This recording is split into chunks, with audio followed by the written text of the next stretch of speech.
ದಿನಗಳಿಂದ ರಾಜ್ಯಾದ್ಯಂತ ಗ್ರಾಮ ಆಡಳಿತಾಧಿಕಾರಿಗಳ 2ನೇ ಹಂತದ ಮುಷ್ಕರ ನಡೆಯುತ್ತಿದ್ದು, ತಾಲೂಕು ಕಚೇರಿಯಲ್ಲಿ ಕೆಲಸ ಮಾಡುವಂತಹ ವಿಎಗಳು ಕೆಲಸಕ್ಕೆ ತೆರಳದೆ ಮುಷ್ಕರಕ್ಕೆ ಕುಳಿತಿದ್ದಾರೆ. ಹೀಗಾದರೆ ರೈತರು ಕಂದಾಯ ಇಲಾಖೆಯ ಕೆಲಸಗಳನ್ನು ಹೀಗೆ ಮಾಡಬೇಕು ಎಂದು ಆಕ್ರೋಶವನ್ನ ವ್ಯಕ್ತಪಡಿಸುತ್ತಿದ್ದಾರೆ. ಪ್ರತಿಭಟನೆ ಮಾಡುವುದು ಅವರ ಹಕ್ಕು ಆಗಿರಬಹುದು.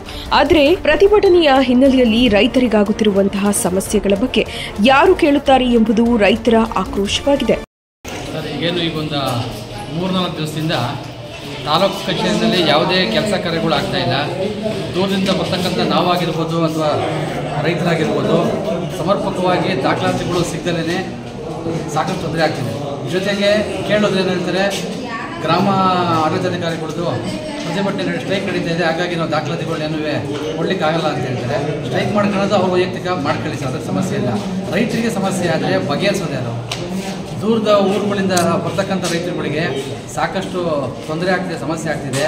ಅಧಿಕಾರಿಗಳು ಇದನ್ನು ಸಂಬಂಧಪಟ್ಟಂಗೆ ಬಗೆಹರಿಸೋದು ಅವರೇ ಬಿಟ್ಟಿದ್ದು, ಸರ್ಕಾರಗಳು ಅವ್ರೇನೋ ಮಾಡ್ಕೊಳ್ಳಿ.